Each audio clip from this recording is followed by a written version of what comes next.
Metro rail মূলত ফার্মগেট এলাকায় অ্যাক্সিডেন্টে ভেঙে পড়ছে, অনেকে আহত হয়েছে। এই ধরনের কারণেই মেট্রো রেল বন্ধ রাখা হয়েছে। মানুষের ভাষ্য এরকমই। মূলত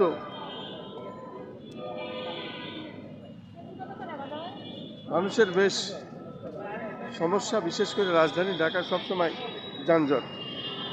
আমরা দেখতে পাচ্ছি মেট্রো রেল বন্ধ, মেট্রো রেল চলছে না।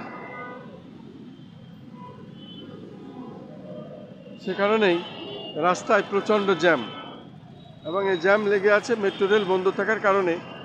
বেশি আসলে মানুষের সমস্যা, বিশেষ করে রাজধানী ঢাকার পুরানা পল্টন মোড় এলাকাটি অত্যন্ত জনগুরুত্বপূর্ণ, এবং এই এলাকাটি আমরা দেখতে পাচ্ছি মেট্রো রেল বন্ধ থাকার কারণে জ্যাম, রাস্তা অত্যন্ত জ্যাম, মানুষের মূলত বিড়ম্বনার শিকার হতে হচ্ছে। আমরা সেটাই দেখানোর চেষ্টা করছি।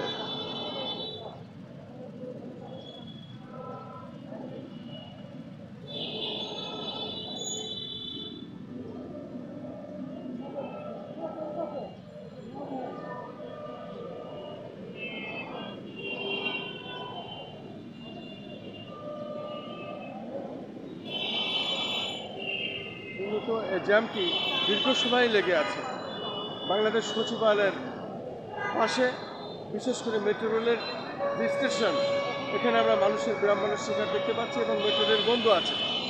আমরা শুনতে পেরেছি, জানতে পেরেছি, অনেকের ভাষ্য এমনই যে ফার্মগেট এলাকায় মেট্রো রেল অ্যাক্সিডেন্ট করেছে, দুর্ঘটনা ঘটিয়েছে, এবং সেখানে অনেকে আহত হয়েছে।